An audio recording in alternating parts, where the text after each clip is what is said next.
ഞങ്ങളിപ്പോൾ ചെന്നൈ എയർപോർട്ടാണ്.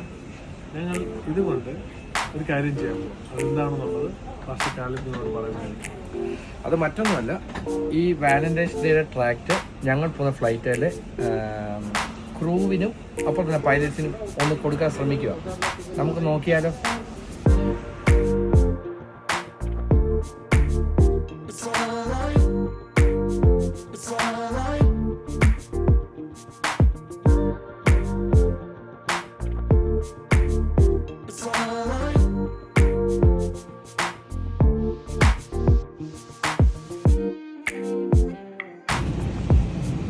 നമ്മളിത് ഗിഫ്റ്റ് കൊടുക്കുകയാണ് പൈലറ്റിന്. വാലന്റൈൻസ്